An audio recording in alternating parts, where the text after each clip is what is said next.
Bayangkan, jika seluruh penonton di tribun selatan Stadion Maguwo Harjo ini seluruhnya lenyap dalam waktu relatif singkat. Kurang lebih seperti itulah gambaran banyaknya nyawa yang hilang akibat COVID-19 di Indonesia. Jika 9 ribuan korban COVID dikumpulkan dalam satu tempat, gambarannya akan seperti ini.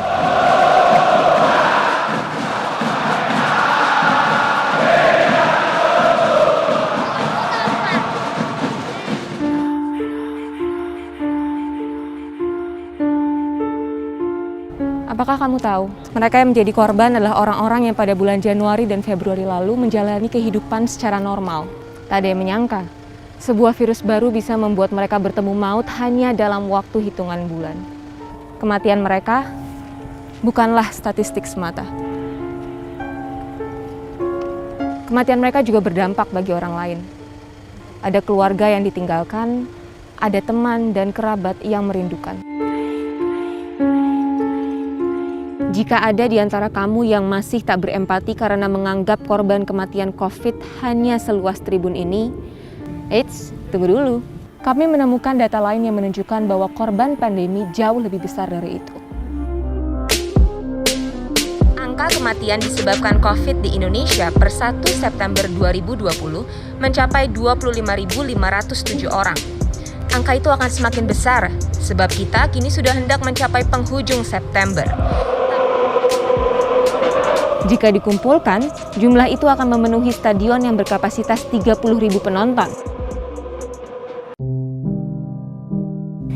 Mereka yang dimakamkan hanyalah dalam rentang waktu 6 bulan saja. Data ini dikumpulkan oleh Kemenkes dari seluruh rumah sakit di Indonesia. Ia terintegrasi dalam satu sistem rumah sakit online. Data pasien meninggal ini tak hanya mencakup pasien yang terkonfirmasi positif. Ia juga melingkupi pasien suspek dengan gejala COVID-19 yang tak keburu diuji di lab. Data pasien yang meninggal ini tak pernah dibuka Kemenkes kepada publik. Keputusan pemerintah untuk tidak mencampurkan data pasien suspek ke dalam data pasien meninggal karena COVID-19 berseberangan dengan imbauan WHO.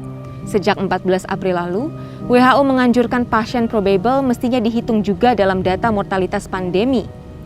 Menurut Kemenkes, definisi probable adalah pasien suspek yang meninggal sebelum mendapat tes. Memang rekomendasi WHO itu mengatakan bahwa supaya fair, karena kan tes belum tentu dilakukan, belum tentu sampai orang itu meninggal hasil tes itu sudah keluar. Jadi kalau mau dapat angka yang real, nggak usah nunggu yang COVID positif. Orang yang gejalanya sudah sangat mengarah ke COVID, itu kita hitung saja sebagai orang yang meninggal karena COVID. Itu anjuran WHO. Bahwa kalau kita tidak pasti dengan yang meninggal itu, nanti bisa saja, kalau bahasa Inggrisnya misclassification. Kita klasifikasikan sebagai COVID, padahal sebenarnya tidak. Ya kan? Karena nggak dikonfirmasi seperti itu. Pasti masalahnya karena mungkin testingnya dan seterusnya. Ada banyak masalah tentang itu. Ya itu. Jadi karena tesnya belum keluar dan kita tidak tahu, ya kita nggak berani memutuskan itu adalah COVID atau bukan. Itu posisinya dari Kementerian Kesehatan adalah seperti itu. Peningkatan kapasitas tes yang lamban berujung banyak masalah dalam penanganan COVID-19 di Indonesia. Presiden Jokowi membuat target jumlah tes, dan Kemenkes terengah-engah saat mengejarnya. Ini adalah gerak laju jumlah tes spesimen di Indonesia. Di titik ini, 13 April 2020, Jokowi menuntut jumlah tes spesimen dinaikkan menjadi 10.000 spesimen per hari. Target itu baru tercapai 1,5 bulan kemudian di pekan awal Juni. Pada pekan yang sama, Jokowi menaikkan kembali target jadi 20.000 spesimen. Target baru terrealisasi pekan pertama Juli. Presiden lalu menambah kembali target jadi 30.000 spesimen. Patok ini baru bisa tercapai pada awal bulan ini saat angka kasus melejit setelah ada 2 libur panjang di bulan Agustus. Capaian target 30.000 spesimen tak membuat masalah selesai. Dalam setiap laporan harian, gugus tugas selalu mencantumkan jumlah orang baru yang diperiksa. Data ini penting untuk mengidentifikasi kasus baru. Sebab, jika hanya mengacu pada data jumlah spesimen, satu orang bisa diambil spesimennya 2-3 kali, bahkan lebih. kita bisa melihat selama 6 bulan pandemi, jumlah orang yang dites PCR dalam sehari di Indonesia tak bisa stabil di atas 15.000. Baru pada akhir Agustus, angka 15.000 orang terlewati. Namun, angka 15.000 sangatlah jauh dari target yang dianjurkan WHO, yaitu 38.000 orang per hari, bukan spesimen. Masalah lain muncul ketika angka positivitas atau positivity rate kita sangatlah tinggi. Angka positivitas kita selalu di atas 10%. Rata angka ini sejak Mei adalah 13,8%. Dari 1.000 orang yang dites, 138 orang diantaranya positif. Malah sejak awal September, angkanya sangat mengkhawatirkan.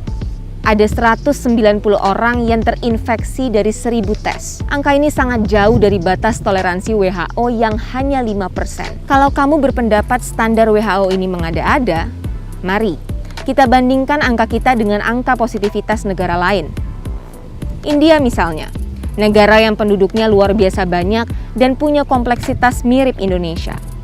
Ini grafik testing harian di India, dan ini angka kasus harian. Di sini, terlihat untuk menemukan 3.000-an kasus, India melakukan lebih dari 80.000 tes. Jika India terlalu tangguh, mari kita bandingkan dengan tetangga yang juga sering disebut menangani pandemi dengan buruk. Shoot them dead. Filipina. Kasus di sana, pada pekan terakhir selalu lebih dari 3.000 kasus. Tapi siapa bilang mereka lebih buruk dari Indonesia? Untuk menemukan 3.000-an kasus itu, sejak Juli lalu sampel harian dites di Filipina stabil di atas 30.000 dan mengungguli Indonesia. Berkaitan dengan testing, saya minta untuk urusan tes ini Kementerian Kesehatan, saya minta dibuat desain perencanaan yang betul-betul yang baik. Jadi, tugas mutlak pemerintah untuk menambah jumlah tes. Masalahnya, penggenjotan testing tak bakal berpengaruh jika kapasitas labnya tidak bertambah.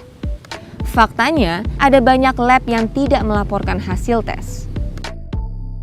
Rata lab yang tidak melapor per hari jumlahnya ada 88 lab atau lebih dari 25%. Saat angka kematian terus meningkat dan penanganan pandemi masih jauh dari standar WHO, kepedulian pejabat publik dan masyarakat terhadap corona kian memudar.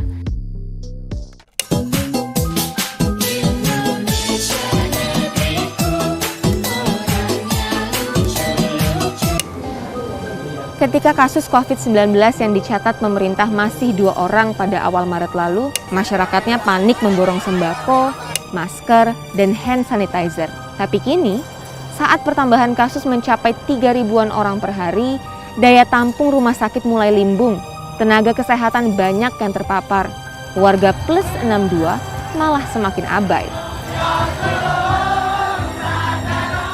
Dan menganggap ancaman COVID-19 hanyalah konspirasi. Masalahnya, tak ada teori konspirasi manapun yang dapat meniadakan atau mengingkari kenyataan. Dan yang meninggal tak bisa kembali dihidupkan. Dan inilah kenyataan itu.